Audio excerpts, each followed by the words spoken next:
tongue is numb, the current's clean. Your dog is dead, it's a Ponzi screen. Ponzi screen, Ponzi screen, because it's just something to do. Hey, here we are in the abyss. Here we are down in the abyss of doom. I'm in the abyss. Yes. In the dungeons of time. In the sands of quarantine. How you guys doing? You guys all right? Quarantine is an opportunity for self-development. That's what I've always said, you know. Whenever you're temporarily out of work, it's a chance to really improve your skills. And I'm adding making oatmeal raisin cookies to my skill set. That is a very valuable skill. As soon as we get off this podcast phone call, I'm going to go make some treats for the family. Some cheats. The family being you and your ex-girlfriend, is that right? Yes. Yeah. You don't even have any. You're not even a weirdo in the sense that you have cats. Like you can't be like my family, and then just like a cat pops up. It's just my quarantine community. Yeah. Just me and my volleyball, Wilson. Castaways on Pacheco Island.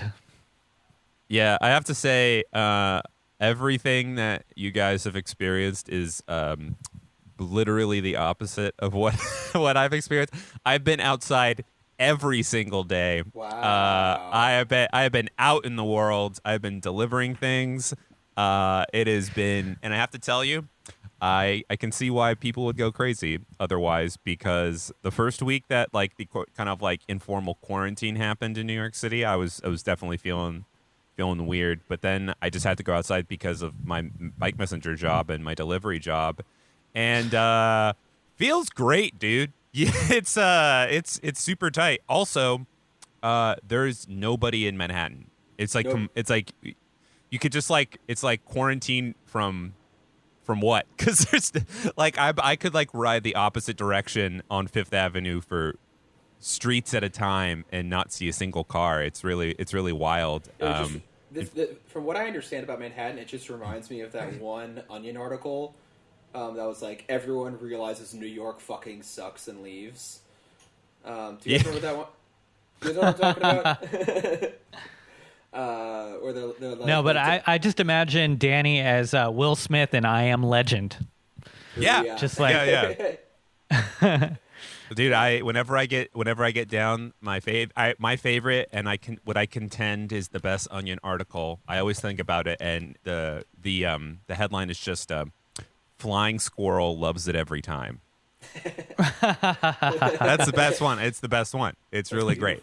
That's beautiful. Danny, I really hope that you are wearing gloves though, and sometimes wearing a face mask, because like you're out there every day, and they scare us every day that that's how you're going to catch the coronavirus, is just being out in these streets, you know? Yeah, Danny, you being whimsy, you're like being like full of whimsy is like the biggest reason why we are remote. Yeah, you're like a Wuhan like wet market bat over here, just bike riding around the city. I am. Well, it's really strange too, because I would say, I mean, first of all, I definitely am out there fairly sanitized. I wear gloves essentially all the time. And, I'll blast them with Lysol every once in a while just to sort of like take the sting off of them. But then, like, all the restaurants that I'm delivering to and from, essentially, they're operating on skeleton crews. They'll usually have, you've probably seen this, like a a table in front of their front door. So you can't even go inside. You can't even go inside to these things. And, they make the food for the person. You go up, you grab the bag, and then you go on your way. And then the even better part is, before all the COVID-19 stuff, if you were a delivery person, it means you usually had to go up to you'd go into the high-rise apartment building, and they're like, all right, go deliver it to the person. But everyone's so freaked out now that they're just like, no, just drop it off here. So it makes the job of being a delivery person like a little bit more dangerous, but also like 3 times as easier. There's no crowds. There's no nothing. It's just in and out. And but yeah, there have been some foolish people. There's like a really hip Thai place in Soho, and like they were really lagging behind on their deliveries and stuff, and all the delivery guys were just posted up in front, like definitely like 2 feet away from each other. There was even like a lady also waiting for takeout there, and I was like, I'm just gonna sit on this bench that's 30 feet away from you guys and wait. There's definitely some like foolishness going on in these streets for sure. But you are one. I saw. Oh, sorry. Go ahead, Gabe. Oh, I was just gonna say, like, shout outs to Danny and everybody who's still out here having to do the labor, having to do the work. You know, Seriously. We've got the first responders, the EMTs, the firemen, the policemen, and the delivery people. Seriously. So yeah. Everybody's seen solidarity to those going on strike. Yeah, it's amazing. I mean, this is what organized labor can do. This is why labor is more powerful than any protest that any of us will attend, because they withhold, like, work. They withhold profits. They withhold capital for the purposes of you can do whatever the fuck you want. They are doing it for a pro-social cause, and that's pretty amazing. They're not even doing it for, like, to increase their wages or to increase their, sick leave or whatever. I mean, like, and those are all important things, and all those people who are doing it should all be supported because it's necessary. But the fact that GE is just these workers are doing it for the public good is kind of amazing. And I think it's hopefully getting people to rethink what a strike can be and what it's capable of in this country. Yeah, the Instacart, it hits very close to home as a delivery person too, just because Instacart, I mean, like, I think like the theory of Instacart is obviously just being a person delivering your groceries. I think they were originally contracted out through Whole Foods and what have you, but especially in these times, it's very much a thing that is like extremely frontline, and sometimes the people using Instacart are like, legitimate, you're a person who's like immunocompromised. You probably shouldn't go outside. That's definitely the case with like my friend, my best friend of like 12 years. Totally understand. But then also as a person who's been inside the Houston Whole Foods in non-quarantine times, that service is like very often just used by like very rich people who are like, I don't shop. It's like I do some.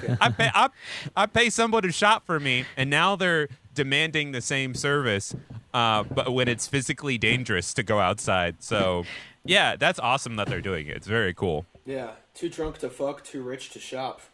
Have you guys been following these stories? There was one that came out of France where the wealthy are fleeing from Paris to go to their second homes. And this is also happening in the U.S. where people are leaving New York City to go to Long Island. Yeah. But these towns were like either along the shore here or the shore in France. Those towns, the full-time people that live there are like, we should burn the bridges and not let these rich people in. Because they show up and then they buy like $500 worth of groceries and sort of buy out the whole stock of the store. They bring coronavirus with them to these places, and then if they get sick there, the local medical centers don't have the bed space or the equipment that Paris they just have a ventilator. Right. So it's like so selfish to go to these places, and I like that it's heightening this class conflict though between the wealthy part-timers and the locals. Yeah, did you hear about I can't remember where I heard it, but did you hear about the guy in Montauk, the rich guy in Montauk who like went to the grocery store with the carrots? Did you hear about that? No, tell me about it. Yeah, it was like it sounds like an old fable, by the way. Anyways. Yeah, it's just a very classic hoarding thing where like Montauk is where the Hamptons is, generally speaking, for people who don't know, which is an incredibly summering location. And some like rich fuck went, who was like, I'm gonna escape coronavirus, and like went out to his summer house and like went to the grocery store that is like very much being stocked at a non-summer level, and he like went in with a grocery cart and then came out with a grocery cart just full of carrots. Just like he just bought all the carrots at this grocery store, and it's He's just like, like, for what? I'm going to have the healthiest eyes you've ever seen at the end of this quarantine. It's just so unnecessary, and it's like I maybe that's just sort of like the outer picture of the very rich is just not taking what it's like. Take what you need, and it's like, nope, you don't need this. You don't need all the carrots. But maybe this guy is like actually just like for the first time in the face of mortality, like living his dream and finally becoming the carrot farmer that he always wanted to be. He's gonna plant some of those carrots in the backyard and become the yeoman farmer that he always wanted to be. The Jeffersonian ideal.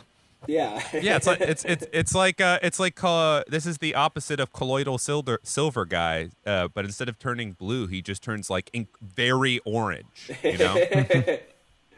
Yeah, I like the idea of price gouging carrots.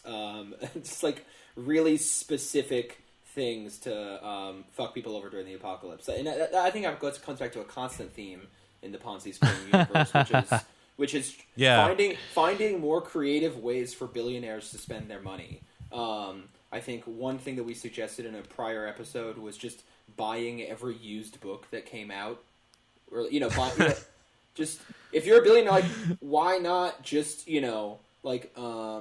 buy every carrot in Long Island? You know what I mean? Like you can just do these things and just have an arbitrary control over like all the little chubby, doughy pizza guys that are like in Italian restaurants, like those little guys that are in all pizza shops. You could just buy all of those, buy the patent to that, and then sell the patent to all pizza chains all over the country. Like there needs to be more creative grift.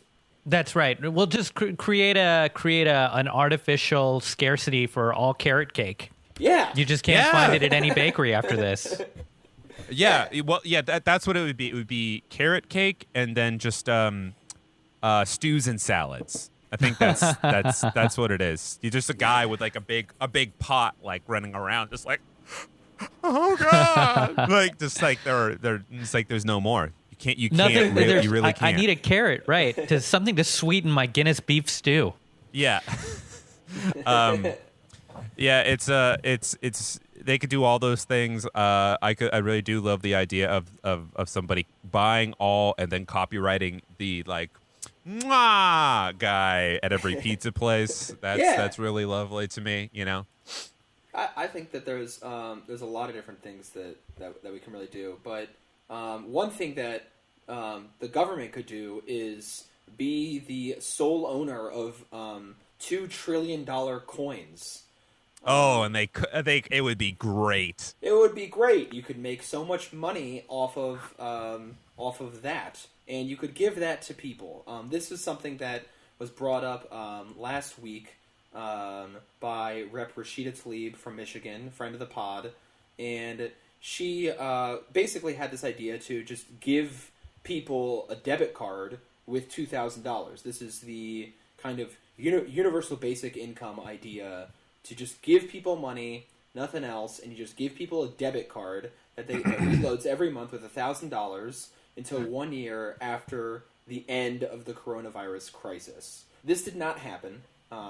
It did not. It did not happen. But what was cool about it is that she came up with the idea of funding it by minting a series of $1 trillion platinum coins. Dude, that's sick. How big would these coins be? I would want, I don't know if you guys remember Batman, Silver Age Batman. He had a bat cave, and inside of it, he had all of his trophies. And one of them was a giant, maybe 20-foot tall penny. And that's what I think this $1 trillion coin should look like. You put it in the Smithsonian. Yeah. Yeah, I mean, everybody's hot take on Twitter was just sort of like, what if a Brazilian man steals them, always the people from Rio de Janeiro. Or what if a dirty Croatian guy comes in and just, hey, I want to buy a car. Yeah, I just but that's the most 1950s Italian stereotype voice Croatian man. We are taking a stand for Balkan ethnic conflicts. Yeah, but I mean, people just assumed immediately, like, who says a fucking coin has to be small? Make Sure. put it in the MoMA and make it out of. It's like, all right, maybe we don't have that much platinum. Fine, just make it out of fucking steel. You know? Okay. What if you make it the MoMA? You make Yeah. another MoMA. Why has a coin got to be circular? Yeah. What? Why can't it be a place where you go shopping? Like, what? Just turn. Yeah. Turn the Oculus into a coin. Yeah. Oh, I like that. I really like Oculus. that. Yeah. That's I mean, sick. Make a coin a subway station. Yeah. I propose Hoyt Skirmerhorn. Yeah, Coin Street. Yeah. I mean, Fucking Coin Street. But the biggest thing that it's sort of highlighting overall, and I think something that people and economists and whatever, all the bigwigs in charge are sort of like not really acknowledging, is this thing was like, what, you gotta just make $1 trillion coin? It's like, well, more so than that, it's like, again, something we've mentioned several times is that most money isn't even physical. So it's like it's sort of challenging that whole mindset where they're just like, you can't, this is irresponsible. Why would you, like, you can't just do that. It's like, you can't, what are we gonna do with it? It's But but it goes to this idea of monetary theory that people are talking about these days. And look, the United States, we have what's called a fiat currency, right? We have a currency that is the global, like, dominant currency. We run the world, baby. The dollar is still the big boy, and we also our currency is not backed by anything. It's not backed by any other currency. It's not backed by gold. It's not backed by any other commodity. So, really, when the Treasury makes something, it is not making it. It can't become indebted to anything. It is just creating value. It is purely creating value. And there is no limiting constraint on value creation except for its inflation. And ultimately, like, it becomes so excessive that it no longer has meaning, right? That's what inflation is when a currency has there's so much of it that it doesn't really mean anything anymore, and it doesn't really line up with empirical value that is traded as goods and services, right? So basically, there's this idea that debt doesn't exist on the federal government level in the United States. Yeah. There's no debt. Because who are we paying back? Like people are like, oh, the U.S. debt is now $10 trillion. It's like, who do we owe that to? The Treasury Department? Or is Steve Mnuchin going to be like, all right, everyone, okay, Mr. Trump, time for you to pay back $10 trillion. It's not ever going to happen. We don't owe any. If we are both the creditor and the debtor in a relationship, Yeah. then there is no relationship. We are the thing. So, basically, Rashida Tlaib's kind of a thing, and a lot of what are called, modern monetary theorists talking about all sorts of domestic government projects that are maintained by the federal government. What's the benefit to that is that you can do whatever the fuck you want. States, on the other hand, do have a separate relationship. States are not allowed to produce their own money, right? So Yes.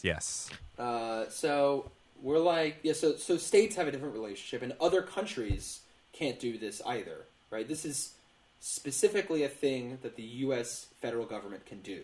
And so, I mean, was that when did we start doing this? I guess that would be a question that I have. When did this stop? When did this start becoming possible? It was like the 1970s, right? That's when we went off the gold standard, right? In the Nixon administration. That's right. Yes. Nixon was arguably was probably the last New Deal president. He created the EPA. He got us off the gold standard. He warmed up relations with China. I mean, he was actually a very progressive guy. And frankly, the corruption that he did compared to today's standards I mean, come on, dude. What did he do? He fucking spied, kinda. Who doesn't do that? Who doesn't? Yeah, spy? who doesn't do that? Come on. Come on, somebody leaves their journal around and the door's man. not locked to their bedroom. You're gonna read some pages. Come on, it's a panopticon. Get into it, baby. He's more of a pervert than a crook, you know? Like, he's just... Yeah. He's being a peeping Tom. Exactly. But yeah, so he got us off the gold standard, and that is why we are able to do this. Because if we were on the gold standard, then we would basically still have to translate our cash back to gold, and that gold was held in Fort Knox by the Federal Reserve. And so because there is that translation, the value of the dollar being pegged to gold, we can't... Inflation is just a much bigger issue. It's just the easiest way to put it. And I don't really know how to say it any other way. In order to get apple pies, right? Apple pies is cash, and apples are gold. And apples are gold, right? You can only make so many apple pies because you only have so many apples. Right? I like that. That's a good analogy in this case. People forget. I mean, I guess. Moral of the story is it's just you're tying something metaphorical to something physical. That's just and so that's just what it is. Yeah, and so if you don't have pie, if you're making some other pie that's just dough and whipped cream, that's a cool thing to use in a sketch comedy program, such as All That by Nickelodeon. Then you would not need apples. And so your currency is no longer pegged to the apple. So you can make as many fucking pies as you want. And the only thing that is holding it back is how much fun people are having from the pies. Yeah. I mean, if you like apples, well, I got her number. So how do you like that? You know, that's the whole situation. yeah, baby. Yeah. So that didn't happen, but what did happen last week is the bailout, right? And I guess we want to talk quick words on that. Everything's better now. $2 trillion. You read $2 trillion? Yeah, you said after we're done, right? The bailout saved us. Yeah, we're all better. Yeah, I'm feeling great. Honestly, I'm rich. Oh, I feel fantastic.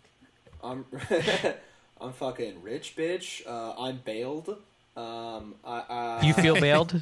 I feel bailed. I feel like my dad picked me up from jail after I got a DUI, and he's like, "Look, it's okay. I know the cop."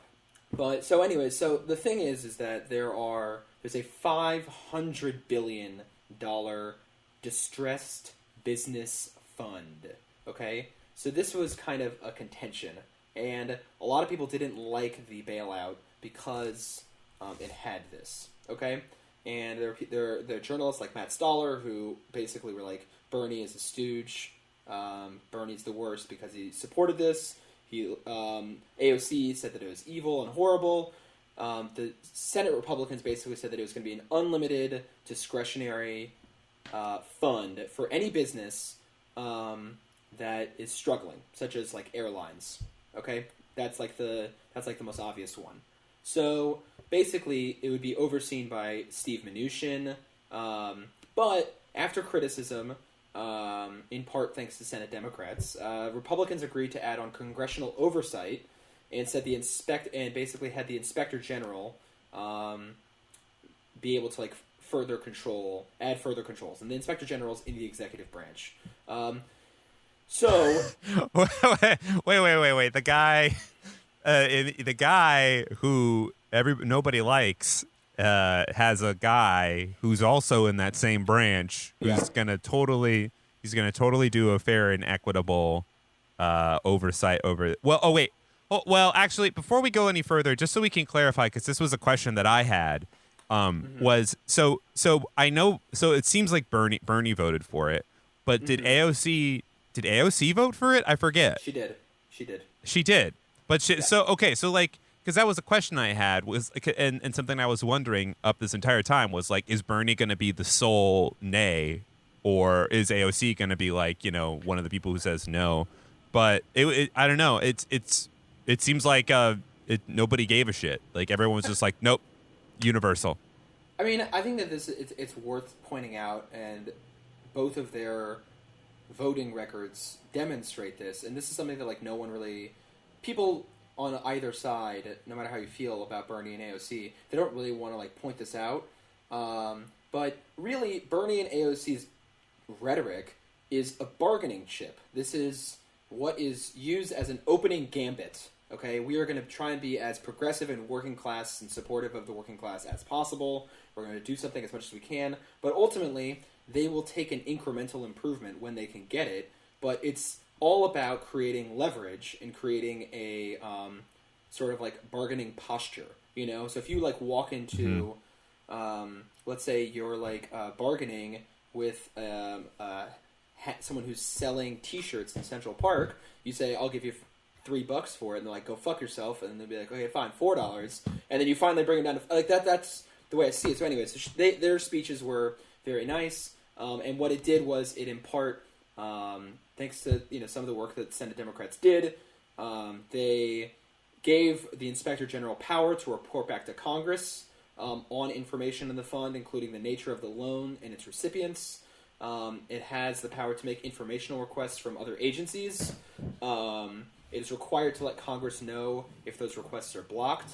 I think from what I read, no Trump business is allowed to receive money. There's a lot of conditions that people who are receiving money, they can't like take stock buybacks.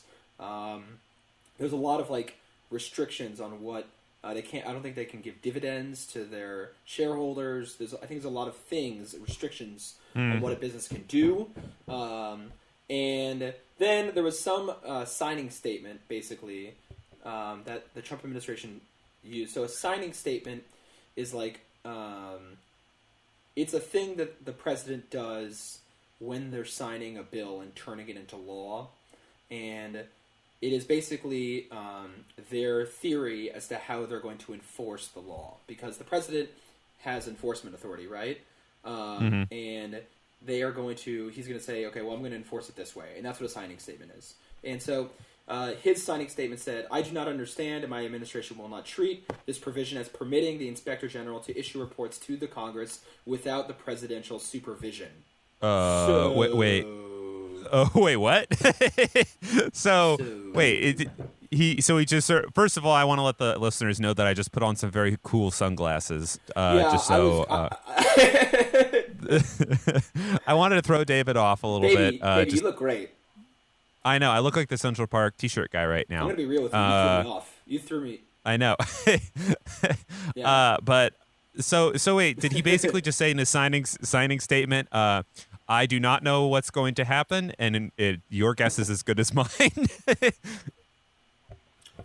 Yeah, sure. Yeah, I mean, like, basically, they're all trying to, like, compete for who has ultimate authority, right? This is just, like, legislative versus executive, and they're just trying to decide who's got the one up for the other person, and who gets to decide whether this corporation gets this bailout money, for whatever reason. And they're all just digging in these little caveats to wherever they can just to get their claws in to just... Like, it's like the baseball bat, when you're like stacking the hands on top of the baseball bat to try and get to the top. Yeah. They're like doing that, but with the Inspector General and Steve Mnuchin. Steve Mnuchin looks like he's only drank milk. He has like the most disgusting, weird face and skin. It's just gross. So yeah, I don't know. What do you guys? Does this feel? Because some people like it, some people don't. What do you guys think about this? I mean, it seems like that Bernie and AOC kind of had to go along with it because it was politically expedient. It sounds like for anybody on the left, it would almost feel like suicidal for a low information audience to go against getting $1,200 to $2,000 back or whatever the stimulus package is offering, because it would be telling working class people you're not going to even get this, and everyone else is in the weeds over the corporate end of the bailout. Because Because like right now, even you talking about it makes it sound like, what does this really even mean? Who has oversight over it? How long is that oversight? Are these buyback? Is this restriction on stock buybacks a permanent thing, or is it just for a very short window of time? Yeah, You know, there's like- a lot of details in that are just sort of like, I mean, granted, like the bill itself is 800 pages long, so there's probably, you know, some details in there, but I think what Gabe's point basically says stands because, you know, I mean, my theory is in 2 to 3 to 4 years time, this will absolutely be an episode on Dirty Money on Netflix. Like this is going. I mean, like it is absolutely. I mean, because this is the grand difference between 2008 and 2009 and 2020 in terms of like economic stimulus packages. Because in like 2008 and 2009, I mean, if you were a person who's like, this fucking sucks, I don't know, you were way ahead of the curve in terms of like a political understanding of the world. Like that was like Barack Obama had just become president. Like, Yeah. no, I mean, the left was like an infant, so you were almost forgiven for just, you know, not understanding this thing. Like what's happening now, I mean, it really does just feel like wholesale like chicanery, and like it, I mean, really and truly, I mean, and it goes back to the whole enforcement thing. It's just like. It just doesn't matter. I mean, it's like enforcement is just it's a whole other fucking bag of problems on its own. It's like in theory, it is illegal to jaywalk in New York City. You know, like Yeah. does it? But like it happens every day, all the time. So think with this, what's going to happen is, you know, maybe I'll get, you know, $1,200. Who knows? And then yeah. To add on to what Danny was saying is like if the person who is ultimately responsible for oversight is in the executive branch, then that's somebody who's beholden to the president. Yeah. And currently it's Donald Trump. And if it's another Republican or another president who's cozy with big business, then there is no oversight. Yeah. So that's I mean, the end result is that it's like I'm loaning you a ton of money and you don't have to tell me how you're using it and you never really have to pay it back. No, they don't ever have to pay it back. It's really more of a giveaway. Whereas actually the bailouts were in theory loans that were paid back with interest, which is something that kind of gets like neglected. But I mean, the financial crisis was a problem that started in the financial sector. You know, like this was a failure of Wall Street by Wall Street. The coronavirus is a collapse of the grassroots consumer economy. We are just going to, like, this did not come from, you know, some mortgage-backed securities sort of thing and some failure of capitalism. What this is kind of just doing is just saying, exposing how artificial it really kind of is and how we've never really needed to pay full rent or we've never really needed to pay back get like our wages from like a private employer because literally the federal government is going to be paying all of our wages for the next 3 months or something.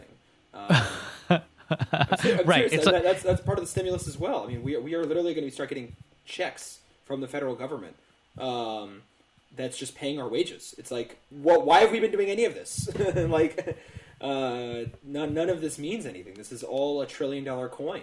Yeah, it's really just exposing all those things, and certainly we wouldn't be seeing striking Amazon workers and Instacart workers in the same way if this wasn't the case. I mean, like when that was announced today, I was just sort of like, this could like be the beginning of like meaningful, like you said, solidarity and between workers and what have you, and it's just this could be the beginning of something very, very meaningful.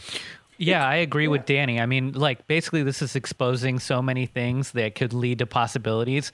You've got worker solidarity. You've also got this idea of the completely fragile, gig economy with no safety net.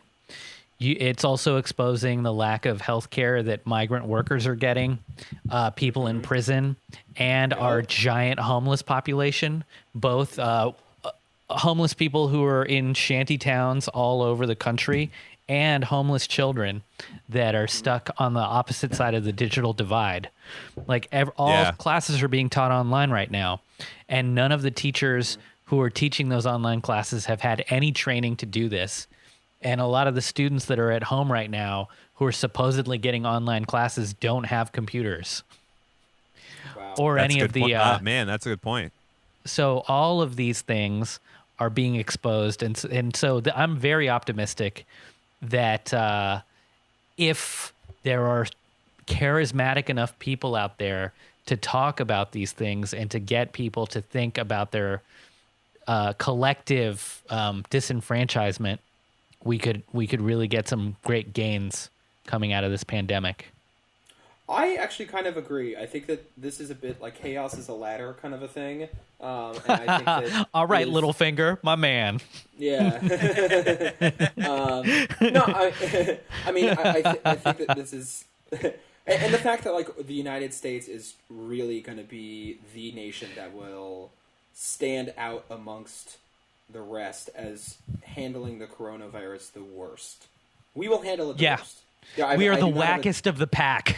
We are the wackest of the pack. I have no doubt in my mind that we will handle this the worst. And in the Justice League, we're the Aquaman of the heroes.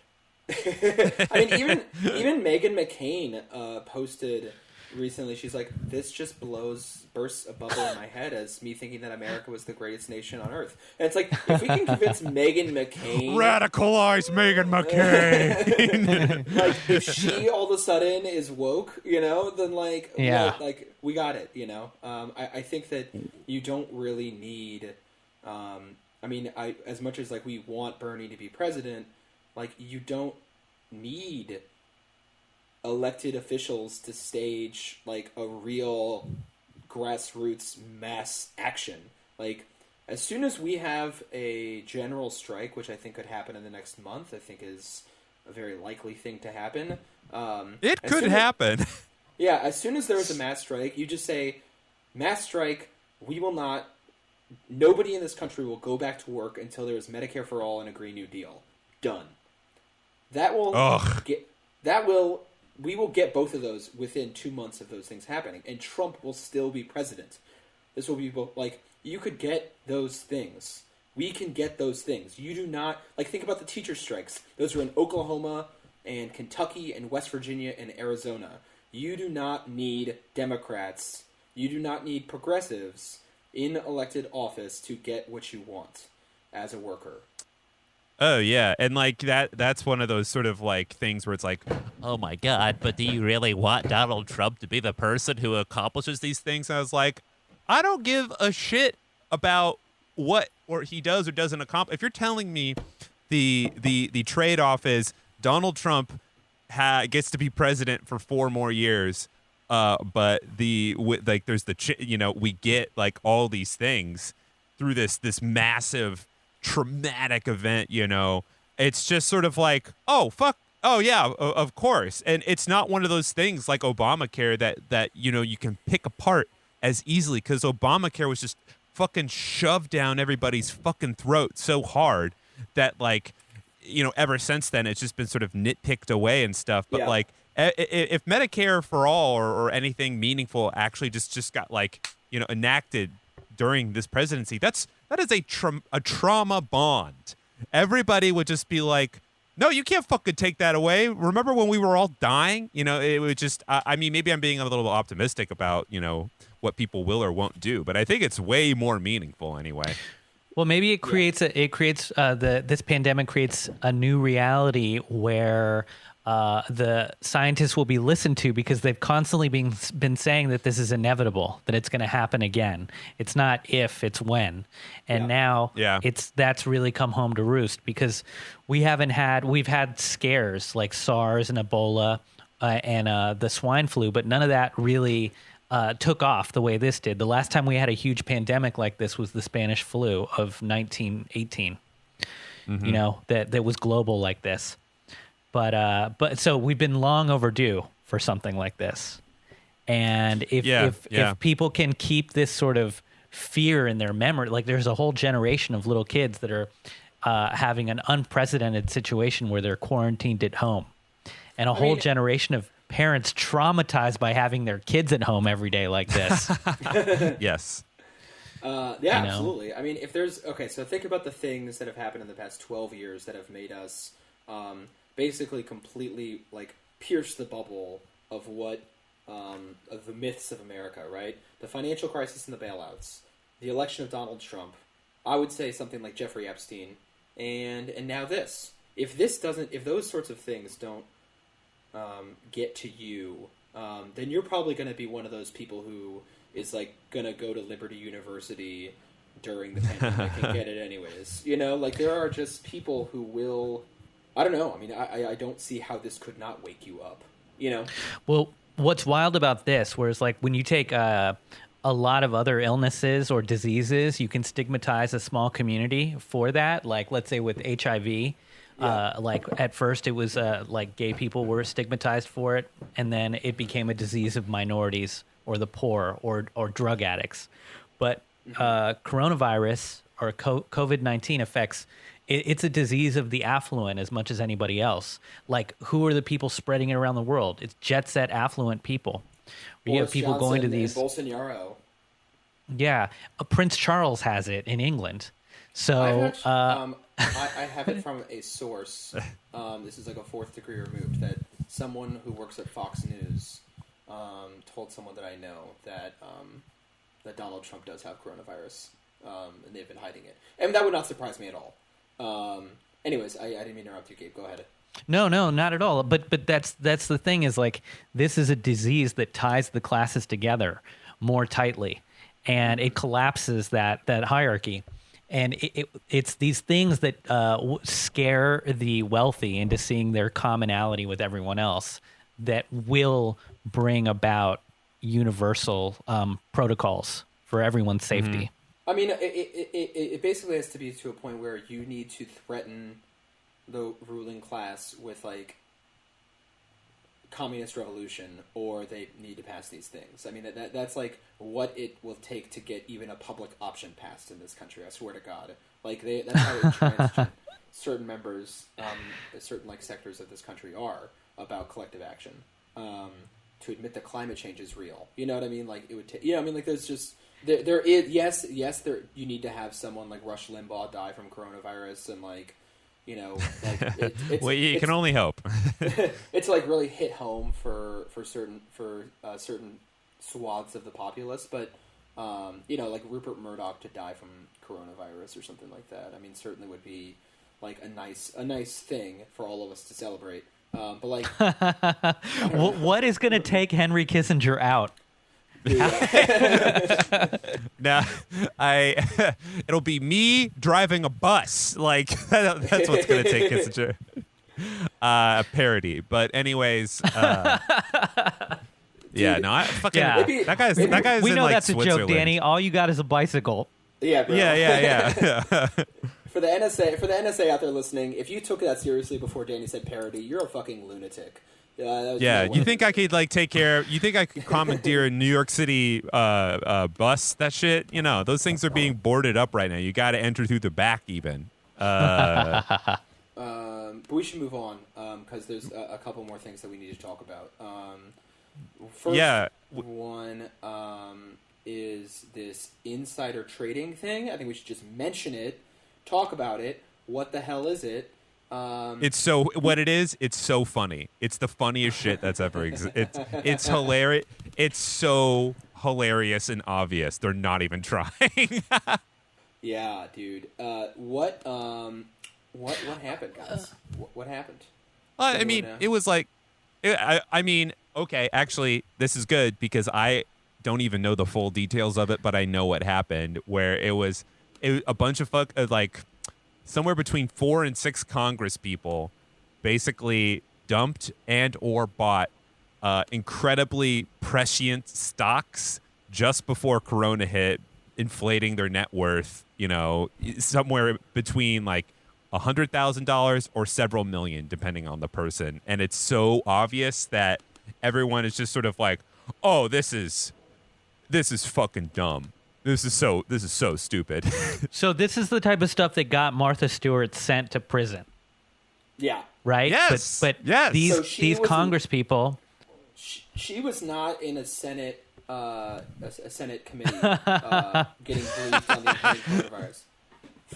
That's for the 2030s when Martha Stewart gets elected senator.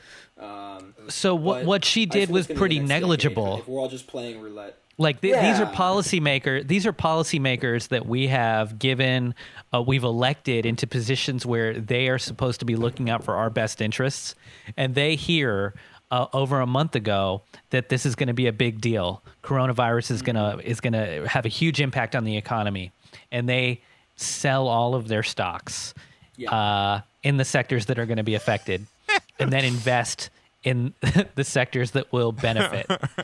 In the sector that we're literally using right now. And this is stuff that, like, I don't know what, like the SEC or so what organization, what institution of government goes after inside traders and can see these bumps in cells and buy selling off. It is the SEC, but right? The FBI So is getting involved now. Juicy, love it. Let's get them in there. Yeah, you got when the FBI is getting involved. It's like, oh, this is like NCIS. This is like, I don't know, whatever. Insert TV show here. Well, this is actually the thing that I was wondering about, and I think maybe you might have some expertise about this, David, because everybody, it's a common thing now. Everybody knows that these senators basically, did this. It's incredibly obvious. The real question is is there any actual meaningful repercussions that come from it? And I don't know if you have any insight into that or like how that could be prosecuted. So, basically, so to go over all the details, right? So, there is one congressman, Senator Richard Burr of North Carolina. He is the one who is kind of been hit the hardest in terms of publicity, because what happened was after he got this private briefing on this pandemic, he privately unloaded as much as $1.7 million in stocks from industries that would be hit hard by the pandemic. Okay? Fucking loser, man. So insider trading is a crime because it is profiteering off of information that other people do not have access to. So if you think that the stock market is a fair game, it's like counting cards and blackjack. Yes. That's what it is. That's like the crime of, that's like the rules breaking, scoldy, liberal capitalist sort of crime that is committed. But the real crime that everyone gets mad about is that these people are profiteering off of coronavirus, and that they are, so the moral crime is in some ways distinct from the technical rule breaking that they committed, if that makes sense. Yeah, and to me, it's the moral crime that I think that really offends me the most, just because these are people within government, which makes it worse than just a business person pulling a grift. These are people who we've entrusted. It's almost like a cop. It's a cop being dirty versus a civilian being dirty. Yeah, right. It's a bad Serpico. Yeah, Bizarro Serpico. And so when I hear that these people did this, and you brought up the counting cards example, this is when I want a scene out of Goodfellas to happen to these senators. I want the scene where the two guys that are counting cards and sending messages through Morse code. I want these senators to be pulled into a back room and asked whether or not they can count cards with their left hand, and then have both of their hands smashed with mallets. On live TV. I want somebody to get hit in the head with a shovel. It's just like you're absolutely right, Gabe. It's just a situation where it's just like, look, the amount of insider trading that goes on in any given time is probably more than zero, essentially. But because it's just so obvious, it's people are just out for blood now, So I mean, it's They got told what the problem was, and instead of helping all the rest of us prepare for this calamity, this national calamity, they got theirs. But this is why I ultimately like the Big Short. Ultimately, there are no good characters in The Big Short, the movie. All of them are shorting the entire financial system in the same way that Richard Burr allegedly did with his stock trading. Like, it is all of these guys, this is when we talked about The Big Short, it's like all those guys had information that the financial sector, that the global economy was about to crash, and they didn't, I mean, they owed a duty to the public, not in the same way that a senator does, but they are humans. And there is a bit of you have a duty as a person to make a good faith effort to report this to the SEC or to one other reporter besides your college roommate. And they didn't really do that. And that just kind of came to my head. But like, if you guys want to get really, really mad, there's the second character in this is Senator Kelly Loeffler. She's a Republican. Oh, yeah. She also she made 27 stock trades after receiving private reports in January about the public health crisis. So the thing is that her husband is the chairman of the New York Stock Exchange. What? Yeah, I've been hearing about that, and I was wondering, like, wait, okay, this is something maybe you could actually clarify. Like, I was thinking, like, wait a minute, if he's the chairman of the New York Stock Exchange, wouldn't he almost be more, like, tuned into, like, how stocks move and stuff? I mean, granted, she's the one getting the information from it, but I'm like, wait, what? He's part of, like, I don't know. That was just kind of confusing to me, you know? Well, he would be getting, but the thing is that what they're trading on is not information that's in the stock market. They're trading on information that is being revealed in a non-public Senate hearing about the effects of coronavirus. So insider trading doesn't necessarily require like access to a certain business's performance. Like, remember when we did that episode on Rep. Cicilline, who was the guy who endorsed Trump, who like did insider trading with his son? And in New York. So he was using the test results from this experimental drug trial, and he was trading off of that. That was a privately held business's drug test results, and he traded off of that, and he got accused of insider trading for that. And then this is a non-public piece of information, and people are making huge movements in the economy based off of that. Buster? You're in trouble, Buster. So the maximum sentence for insider trading is 20 years in federal prison. The maximum criminal fine is $5 million. And the maximum fine for non-natural persons, such as if you're like an entity whose securities are publicly traded, so like for a corporation. So a corporation can get charged $25 million. Okay. So that's what you're looking for sentencing that these people could face. And then just because I feel like it's important for us to say everyone who was also accused of it, so it can be fair. Senator Jim Inhofe of Oklahoma, Senator Dianne Feinstein of Democrat of California, and those are the big boys that have all been hit by it. I think, as far as I can tell, those are the ones that are getting the ethics inquiry, the FBI investigation, and they can all face that. Pop. I mean, hey, pop quiz, hotshots. Who remembers why Jim Imhoff is an asshole and what he did as one of the senators from Oklahoma? Does anybody remember what he did specifically?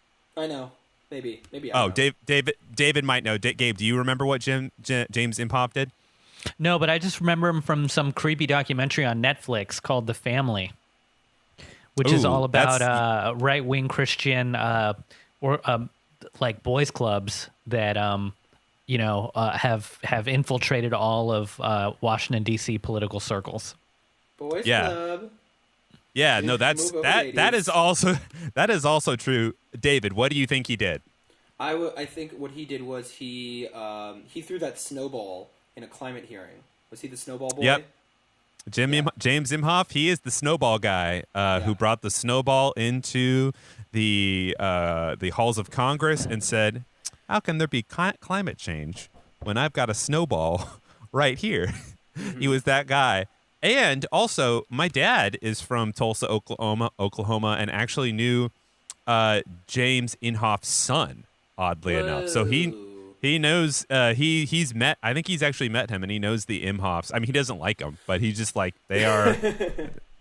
They are part of Oklahoma. They're Oklahoma shitheads, and this is even weirder. This is the weirder thing. This is something that gets hidden all the time, but I don't mind exposing it or anything. In the 2016 election, when Bernie and Hillary were going up against each other, and they were doing like some sort of little preamble with Bernie, they were like, "Bernie, tell us something about how you work across the aisles," or somebody who's like an unlikely friend. And Bernie's like, "Well, people may not think this, but I'm actually decently good friends with James Inhofe of Oklahoma." He's like, and it's we won't make a big deal out of it, but sometimes we play basketball. It's not a big deal. Yeah. You know, which is fucking weird. I'm amazed it doesn't get brought up more often against him, because it's just right. It's just the snowball guy. Everybody knows the snowball guy and how he's just like abjectly awful. But yeah, well, isn't that he's like terrible. Ruth Bader Ginsburg being like loving Anton Scalia? Yeah. You know? Yeah, I mean, strange bedfellows, baby. That's the thing, though. The Supreme Court's only like 9 people. You're all lifetime appointed. It's absolutely just like this weird little club. There's 100 senators, so it's like you can. I mean, you could potentially befriend. So many people. There's so many more friends that you could have. But don't settle. There's a lot of other thick snacks out there. But James Imhoff, huge shithead for sure. I mean, I think it shows. Bernie is a curmudgeon. In like, obviously it's endearing because he's loyal to the working class, and that's like a nice thing. But he doesn't really have like really like austere aesthetics and like really like put together kind of manners, and maybe he gets along that allows him to get along with someone who's just like an open and flagrant evil person, because that person also does not have austere aesthetics and is like not a great he's not a charmer. James Inhofe is not a charmer, and I guess Bernie is also not a charmer, but for different reasons. So maybe that's why. Or they're just old. They're fucking old dudes, and they both like, old dude shit like Frank Sinatra or like TMC movies. I don't know. Yeah, I honestly think because Bernie, he won the Utah primary when that was happening on Super Tuesday, and I actually think that the reason, or one of the reasons he won that is because he co-sponsored that bill, not with Mitt Romney, but with Mike Lee. Yeah, with Mike Lee. Mm-hmm. And I mean, his bedfellows always strange. It's always strange when they do come up, who he's friends with or who he gets along with. But weird shit.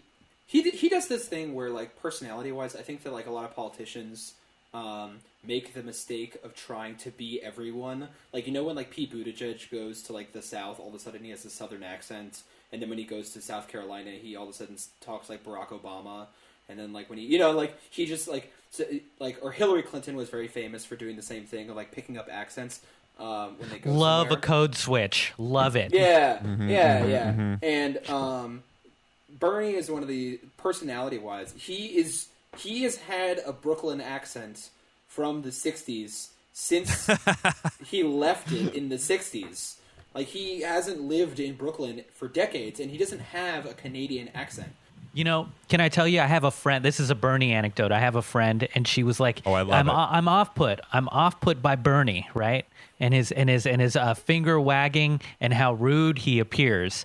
And then I had her watch Curb Your Enthusiasm, and we watched Uncut Gems. And then we watched Mark Maron's special, and she was like, "Oh, Bernie's not rude. He's just Jewish." Yeah. Yeah. Oh, I have to examine something about myself. Oh no. Yeah. So she picked up on his mannerisms and just became you just got to become acclimated to that Brooklyn vibe. That swagger. Yeah, he's got that, and he so because he is just so clearly and openly like himself, maybe that is what attracts him to fucking weirdos. Like he's friends, but his closest friends are like Nina Turner and James Inhofe. And Yeah. what? Who is this man? Anyways, that's what we got. And James Inhofe has been accused of insider trading. Yes, of course. Next story. We are looking at The Intercept. There is a company called pharmaceutical company called Gilead Sciences. Basically, it sought to have exclusive marketing rights for a promising treatment, antiviral drug for the coronavirus. The most recent one called remdesivir. Is that how you pronounce that? Ooh. Do you see that, guys? So basically, last week the Food and Drug Administration had awarded Gilead 7 years of exclusive marketing rights to the drug through this obscure act called the Orphan Drug Act. Basically, it's an orphan. Oh, it's like a little Oliver orphan Twist that Gilead Sciences drug. Love it. Basically, the statute was designed to induce pharmaceutical companies to make treatments for rare diseases that affect fewer than 200,000 people. The coronavirus will not affect under 200,000 people. As of Wednesday afternoon, this is last week, but now it's much more. Now there are, over 600,000 cases as of Monday, March 30th, the day we're recording this. There's going to be something like that. There's going to be 1 million by the end of the week. David, let's pause there for a second because coronavirus is a brand new virus that none of us have an immunity to, which means that every human on Earth could be affected by it. Yes. So Gilead would have their fingers in everybody's pie. Yeah, baby, everybody. What a weird turn of phrase, but you know what I mean. I like it. I like that phrase, and I like it literally. I think that is true. They could very well have become like the gatekeepers for the cure. And just they could have been the Long Island Carrots of vaccines. My favorite hockey team. And they so basically what happened was there was a lot of public outcry. I think The Intercept, this was reporting by Sharon Lerner, and they decided there's some outcry, and there's even this organization called Public Citizen that issued a press release. Gilead has submitted a request to the FDA to rescind the orphan drug designation. It was granted for the investigational antiviral remdesivir for the treatment of COVID-19 and is waiving all benefits that accompany the designation. Gilead is confident that it can maintain a timeline, regulatory review, blah, blah, blah, blah, blah, and scene. We did it, folks. Wait. Does that mean that this company is so afraid of being ripped shred to shreds, like that they're actually like, you know what? I'm out. I'm not even going to try to get this weird little designation. Nope, not happening. Yeah, I guess so. I mean, they got caught, I think, is really just the easiest way of thinking about it. And they did it. They got caught. I mean, like, very likely what happened was there was some in-house lawyer who was like, okay, I am an expert in patent law specifically relates to drugs, pharmaceuticals, and I have an obligation as their lawyer to make sure that they make as much money as possible. So I'm going to do my due diligence and apply for this, and then I'm going to get caught, and it's going to be uncomfortable, and then we're going to walk it back, and then we're going to look like the good guys.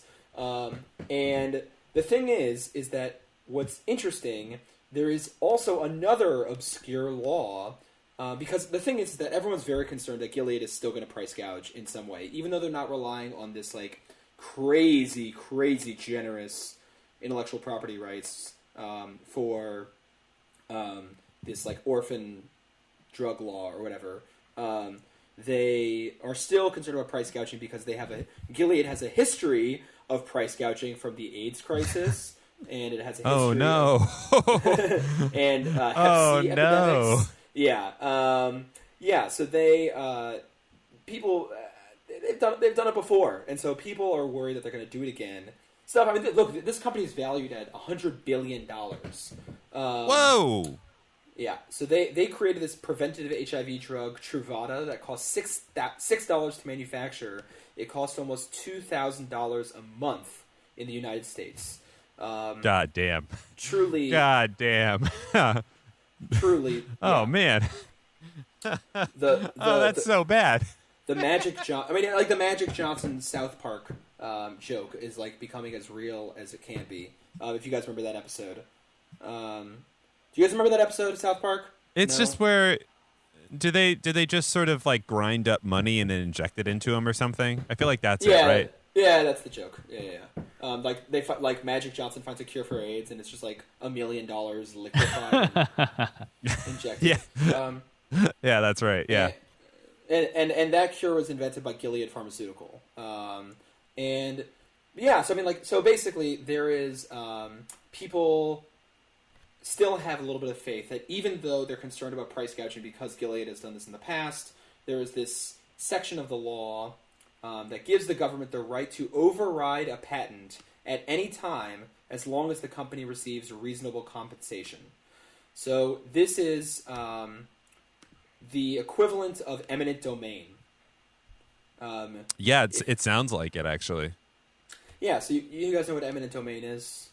That's when the government decides that it can buy your land so they can build a highway through your property, or right. it can basically just like nationalize your little piece of land, but it's got to give you some compensation for that, right? Mm-hmm.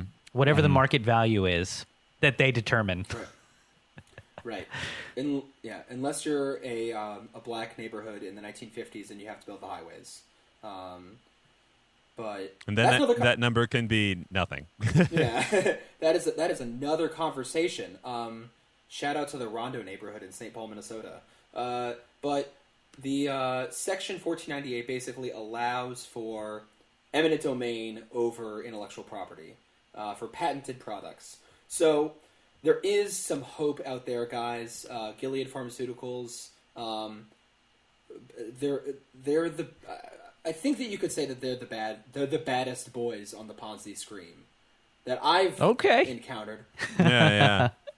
I guess from a healthcare perspective, something that else that I saw, which I think people noticed, and obviously it's a good thing, but I think it bears repeating, is the fact that throughout this entire crisis, both the countries of Spain and Ireland were just like, all right, we're nationalizing our hospitals. We're just gonna up and do that because it turns out that when shit is just totally fucked where you are, all that blathering on about like, oh, that's just something that we don't do or whatever, it just kind of goes away with the wind when literally like hundreds of people in your nation are dying every day.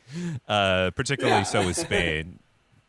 Yeah. There's that hospital in Philadelphia right now, the Hahnemann Hospital, that where the owner is requesting like over $1 million a month to rent it, and the city government won't just take it.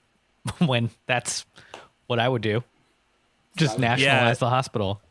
See, this is the thing about this whole public health crisis that is like one of the few silver linings to it, is it's just really going to bring all the fucking ghouls to the surface. Like everybody who has a real fucking like, angle up their sleeve, who is just sort of like, who's like so tacky, like the people at a party who are going to like, they're going to make toast in your toaster, at this sort of at your house at a party, and they're like, "What? I'm just going to do it," and it's going to bring those people to the surface, and I can't say that they're necessarily going to suffer for their deeds, but maybe there could be a degree of shame and or public ostracization that happens that maybe does affect something. It's hard to say, everything's sort of up in the air.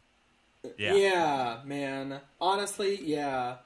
It's not only bringing out all the grifters, which is for us as podcasters on the grift. This is what we learn about. This is what we study. This is our bread and our butter. Is learning about these, Mr. Friedman in Philadelphia, Mr. Gilead Pharmaceuticals, Mr. Senator Burr in North Carolina.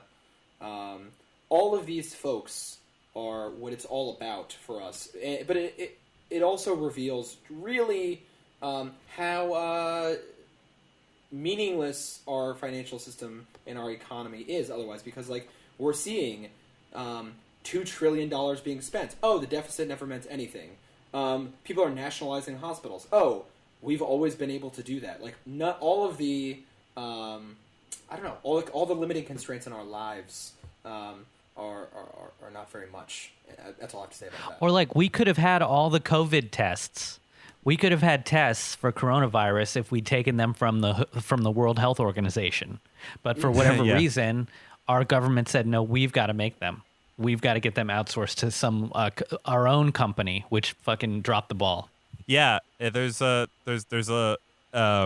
lot's getting exposed, and I think the game at this point is just to see, there's gonna be a lot of shit flying through the air, a lot of grifts flying through the air, and if you can just accomplish just one little hup, just catch something out of there, it's just and not have too many people die, I think that's all you can hope for right now, Well, we call it here, and guys, let's get back and let's discuss the next thing, which I think we should discuss, which is other plagues, and that's what we're going to talk about next time. I think there is a lot to talk about with the Black Plague, with the Spanish flu, and Ebola, yeah, Ebola, and maybe some other little gems in there, maybe some little plague gems. So yeah, I don't know. That can be something we can talk about later. Let's call it a day. We're all tired. We're all going to go masturbate for the fourth time today. Yeah, 1 week free. Pornhub. They're the real primary care providers during this crisis. Essential workers. Oh man. Well, shukran for being on the show today, Danny, and shukran to you, Gabe, for being on the show today. Our names are Gabe Pacheco, and my name is David Bradley Eisenberg. We are all Gabe Pacheco. and this has been Ponzi Scream, guys. We love you. Good night. It has been. All right, bye. Bye. See you next week. See you.